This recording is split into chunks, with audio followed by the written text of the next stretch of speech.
प्रददे।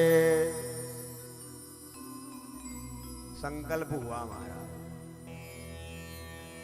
बलि ने कहा, बोले नाप लो जहां से नाप। अरे बोले जब संकल्प कर देते हैं, दान दे देते हैं, तो ब्राह्मण को प्रणाम करना पड़ता। बोले पहले झुको तो चरणों में, प्रणाम तो करो। और जैसे ही राजा बलि आज झुके हैं भगवान के चरणों में, ये क्या हुआ, भगवान देखते ही देखते में विराट रूप धारण कर लेते। इतने लंबे चौड़े, इतने बड़े बन गए भगवान। भगवान के राजा बलि को सिर्फ चरण दिख रहे हैं बस, ऊपर ऐसा देख रहा तो कुछ दिखाई नहीं दे रहा। एक पैर में भगवान ने ऊपर के जितने भी लोग थे, स्वर्ग लोक, वैकुंठ लोक, ब्रह्म लोक, सब नाप लिया।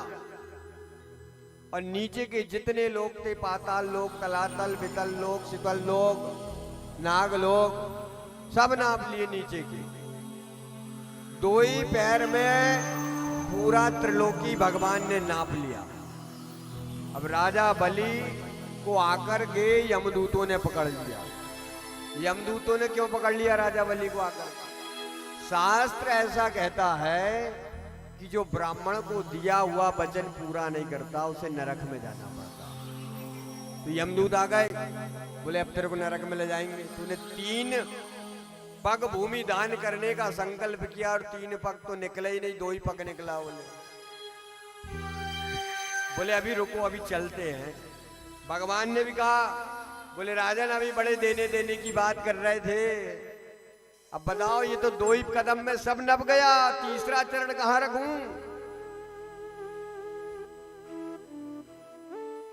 राजा बलि भी घबरा गया।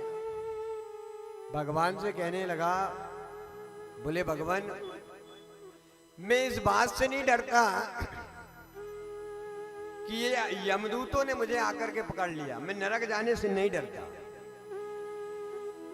पर डरता इस बात से हूं कि दुनिया के लोग क्या कहेंगे कि भगवान को, ब्राह्मण को दिया हुआ वचन पूरा नहीं कर पाया। आप एक बात ये बताएं कि मेरा धन मेरे से बड़ा था कि मैं धन से बड़ा हूं? अरे धन का मालिक बड़ा होता है कि धन? तो बोले धन से धन का मालिक 100 गुना बड़ा होता। तो बोले मेरे धन को नापा है आपने, मेरे को नहीं नापा, मैं अभी बाकी हूं, तीसरा चरण मेरे ऊपर रखो। जैसे इस बात को आज राजा बलि ने कहा, भगवान प्रसन्न हो गए।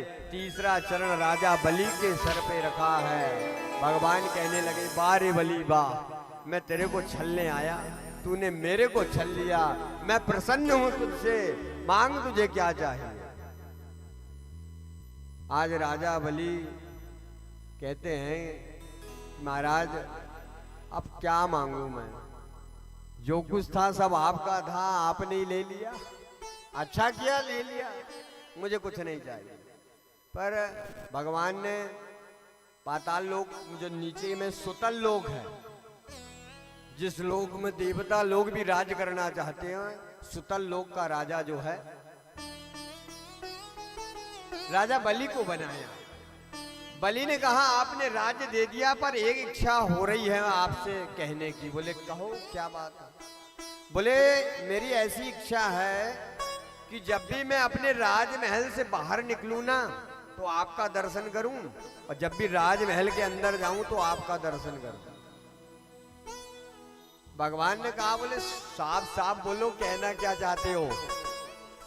अरे तुम जब अपने राजमहल जाओगे, राजमहल के अंदर जाओगे, मेरा दर्शन करोगे, राजमहल से बाहर निकलोगे, मेरा दर्शन करना चाहते हैं, इसका क्या मतलब कि मैं तुम्हारा पहरीदार बन जाऊं, दरवाजे पे खड़ा रहूं, तुम्हारा द्वारपाल बन करके? अरे मैं खड़ा रहूंगा द्वारपाल पे जब तो तुम दर्शन कर पाओगे। अब मेरे को क्या मालूम तुम कब बाहर निकल रहे, कब अंदर जाओगे? मैं हमेशा वहां खड़ा रहूंगा, तब तो तुम दर्शन कर पाओगे।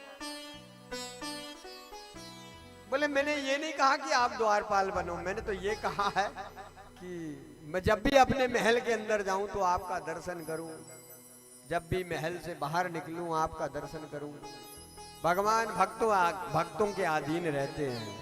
भगवान पाताल लोक चले गए। इधर लक्ष्मी मैया परेशान हो गई, कैसा करें, भगवान चले गए पाताल में। तो लक्ष्मी जी जो है एक दिन राजा बलि को राखी बांधने आ गई। राखी बांधी, रक्षा सूत्र। अब रक्षा सूत्र बांधी तो राजा बलि ने कहा कि मांग बहन तुझे क्या चाहिए? तो बोले भैया जो आपके यहाँ जो दरवाजे पे खड़ा है ना, बस इसको दे दो, कुछ नहीं चाहिए। बोले जी हमारे पति हैं। बोले आप लक्ष्मी? बोले हाँ मैं लक्ष्मी हूँ और मैं चाहती हूँ कि आपका जो द्वारपाल है से मैं लेकर जाऊँ। तो बोले ठीक है ले जाओ भैया। तो भगवान ने कहा कि देखो बलि तुम भी नाराज मत हो और लक्ष्मी का भी काम चले जाए। तो ऐसा कहा जाता है कि जब देवशूनी 11 आती है तो भगवान पाताल लोक चले जाते हैं, और जब देवउठनी 11 आती है तो भगवान बैकुंठ में आ जाते हैं लक्ष्मी जी के साथ। ऐसे ऐसे भगवान के भक्त हुए महाराज। और राजा बलि की इच्छा पूरी करी भगवान ने। राजा बलि ने भगवान की भक्ति करके भगवान के परम धाम को प्राप्त किया। आज की कथा यही संपन्न हुई।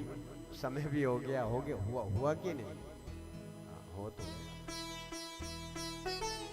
रात को हम जो है कथा के माध्यम से भगवान का जन्मोत्सव मनाएंगे, है ना। आप जन्मोत्सव में पूरी तैयारी से आए। तैयारी कैसी करनी रहती है आपको पता होगा, हमें नहीं मालूम। हम किसी के बर्थडे में नहीं जाते। अभी एक दिन बर्थडे हम जिस दिन आए तो दूसरे दिन बन गया। क्यों? हम जहाँ रुके वहीं बर्थडे बन गया। तो रात को अब बर्थडे मनाना भगवान का।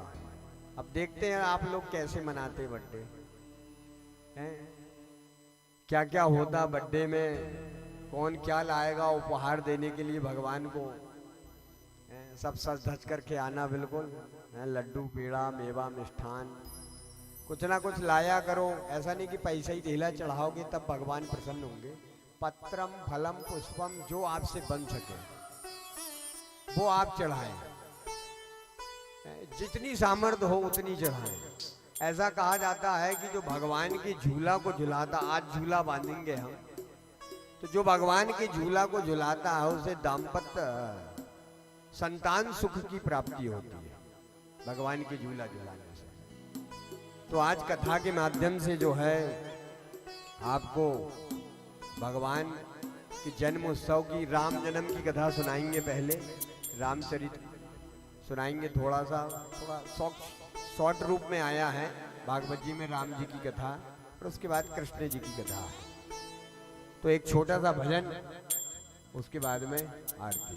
सब लोग तालियां सेवा करते हुए भजन करें, तब तक आरती की तैयारी कर लेंगे।